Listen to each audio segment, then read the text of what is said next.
Hello to you and welcome to Campaign Chronicles. With just 21 weeks to go until the first round of voting, this is France 24's regular update on what's happening ahead of the French presidential election.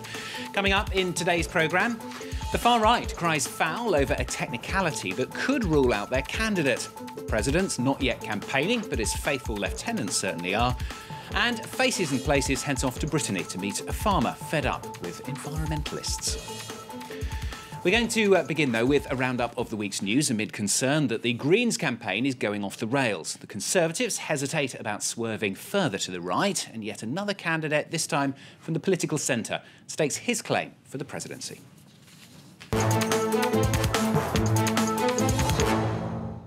Will she or won't she? That's the question this week for the Green Party. That after doubt was thrown on Eva Joly's desire to run as the environmentalist presidential candidate. First, she took the weekend off, just as talks with the socialists over nuclear power reached meltdown. Then, on her return, she sharply criticised both the socialists and the deal her party negotiated. I was angry, and it's true that this deal does not make me happy. I'm not delighted with it. That hardline stance, as well as claims she wouldn't respect the accord, infuriated senior Greens. Although she has since backtracked, the socialists have called for their allies to fall into line. They say it hands ammunition to the ruling Conservatives. A U-turn from Nicolas Sarkozy on what could be a sensitive campaign theme. The French president says he's against giving the vote to citizens from outside the European Union. That's a measure that the socialists have promised to campaign on. And back in 2005, Sarkozy supported it too. But times have changed. Last month, hardliners in his own party opposed the idea. They insist that their stance will help win back voters from the far-right French National Front. The UMP is certainly being torn in different directions. 6 high-ranking figures published calls for the legalisation of homosexual marriage this week. But the party's hardliners were again up in arms, saying any such coming out was unacceptable. For now, party boss Jean-François Copé says he's open-minded about the subject, but that it would only be raised at a later date. Will it be third time lucky for François Bayrou? The centrist confirmed he'll be a candidate on Thursday. He'll be hoping to repeat his feat of 2007. 5 years ago, he came in third with 18% of votes. And he wants to provide an alternative to the big parties by insisting on fiscal thriftiness. Now, though, his poll figures haven't yet taken off, stuck at 7%.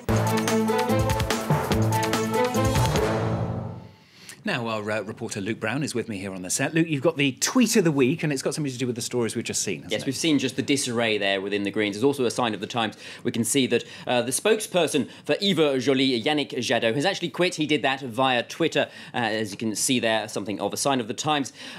Joly's campaign has come in for a great deal of criticism from within the party, so perhaps some crumb of comfort comes from the fact that her predecessor as the environmentalist presidential candidate, Dominique Voynet, has actually lent a bit of support via Twitter once again, saying, with friends like that, who needs enemies? Very, very true.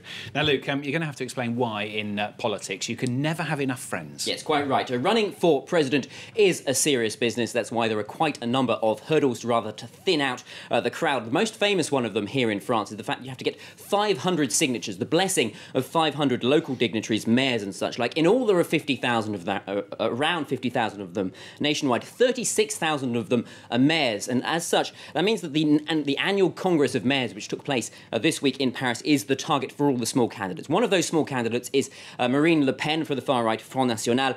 She says the current system is not fair because she's struggling to get those 500. Let's take a listen to what she has to say. The 500 signatures has become a powerful tool of political manipulation. It allows parties from the system to choose their candidate. You're hearing her speaking there. Doesn't she have a point? Something of a point. She says it's anti-democratic. After all, she's polling about 16 to 20% in the vote next year, but she might not even get to the first round at this rate. The reason for that, there are very few Front National mayors around the country. Most of the ones that don't really have any party loyalties, they say quite a lot of pressure, financial pressure, where funding could well be cut off, is actually put upon them. I was at the Mayors' Congress earlier this week, and they're pretty angry too. too, with the possible solution proposed by the Front National, which is to have anonymous votes, signatures. Basically, they say they were publicly elected. As such, their decisions must be transparent. The question does have to be asked of the Front National as well. Are they playing the victim? Every presidential campaign, they basically come out with this same argument, but only back in 1981 did they fail to field a candidate. We'll have to wait until March, though. That's the deadline for those signatures. All right, Luke, thanks very much. That's Luke Brown, our Campaign Chronicles reporter there. Now, Nicolas Sarkozy is still behind in the polls. He's not campaigning yet, not even a candidate, in fact. So it's his lieutenants that are on the campaign trail doing the hard yards. France 24 has followed two of them. Despite their differences, their main priority, ensure that the president wins re-election. If you have a problem, if no one else can help... The situation may not be that urgent yet. Maybe you can hire the A-team. But with their leader still trailing in the polls, it's time for Nicolas Sarkozy's loyalists, old and new, to stand up and be counted. He needs everyone to defend him. A lot of people are attacking him, so he needs people on his side. The president is doing everything he can to protect France. That's his job, and we're doing ours, which is to defend our record. Valérie Rousseau-de-Boer is in Lille in the north of France. She's part of the crack team of MPs and ministers dispatched to launch the ruling Conservative Party's economic plans for the campaign. After just one term in office for up-and-coming foot soldiers like her, the party line is gospel. Il est absolument nécessaire d'avoir ce moment de courage, de responsabilité, de vérité. La vérité en politique, c'est payant. L'engagement que nous prenons, nous, la majorité présidentielle, de dire la vérité aux Français. Les Français ont soif de vérité et de responsabilité. A day earlier, it was in Nîmes in the south of France that Henri Guénaud took to the stage. Although unelected, he's been in politics for 25 years, and up till now, he's been the speechwriter, not the speaker. As he defends his champion, he's also determined to be his own man. Do I look like a speechwriter? Speechwriters don't think, don't talk. I've always been a thinker. A declaration of personal independence then, but that doesn't mean the audience has forgotten him as one of the president's key men. Monsieur Guénaud, merci beaucoup pour tout. Merci à vous. Merci surtout d'être venu. Ah oui, mais pour Nicolas Sarkozy aussi. Meanwhile, back in Lille, Valérie Rousseau-de-Boer is busy fulfilling her potential. Her star's been rising for the past 6 months. As the event's master of ceremonies, her role remains on the face of it limited. But with the added responsibility for the new party project, she's confident her time will come. Le président souhaite, je crois, I believe the president wants to see new faces and new people in the campaign. Qui viennent avec dynamisme They provide a dynamism and a willingness to defend our programme. Vous en faites partie. I hope so. The campaign may be well underway. Bonne campagne. But Nicolas Sarkozy himself isn't expected to throw his hat into the ring until early next year, leaving his faithful supporters just a couple of months in the spotlight before the president returns to centre stage. Our faces and places now, and France 24's weekly rendezvous with some of the 44 million voters registered here in France. This week we're off to Brittany to meet an archetype of France's heritage, a farmer. Rural life used to be key to the nation's identity, one wooed by presidential candidates, but times change and many farmers disagree with the current priorities in Paris. Allez! Allez, dentiste, hop. Ah, ils sont bien au soleil.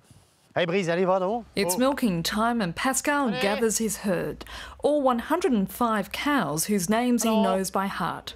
I spent a lot of time with cows since my grandparents were farmers, and I guess that's the reason why I like them. It's also a job where you get to spend a lot of time outdoors. I really like this aspect as well. Pascal first raised pigs but started milking cows 15 years ago after joining a dairy farmers collective. They are now 3 members. On a daily basis. For every 2,500 litres of milk they produce, they make an €87 profit. It's barely a profitable job if one is looking to get a healthy return from the time and equipment invested. No, it's not really profitable. Pascal manages to survive because his farmers collective also produces the cows' feed that protects them from fluctuations in cereal prices. During the 2009 European milk crisis, he refused to throw his milk away, but he still shares the worries of those dairy farmers who protested. What makes me angry is the way supermarket chains acted towards us. Our products are used as incentives to purchase more expensive goods. And the big chains always have a low-price policy for milk. They never take into account our rising production costs. Saturdays are dedicated to soccer. Pascal cheers on his son Florent. Thanks to his collective, he only works 1 out of 3 weekends. That means I can come to see my boys play soccer and sometimes go shopping with my wife on a Saturday afternoon. But even here, he thinks about his work. If Pascal had a wish for 2012, it would be to halt environmental measures, which he blames for placing too much pressure on farmers. New measures are constantly being introduced. We're just fed up. We can't bear it anymore. We'd like them to stop at some stage so that we can reflect and let nature take its course, let things improve, and then see what needs to be done. Pascal claims he doesn't despise ecology, but he says he has priorities. He's a father who needs to make a living. Well, that is all from this week's Campaign Chronicles. Don't forget to check out our Facebook page. You can tell us what you think. There it is. Do have a look if you get a chance. And, of course, the programme back at the same time, same place next week.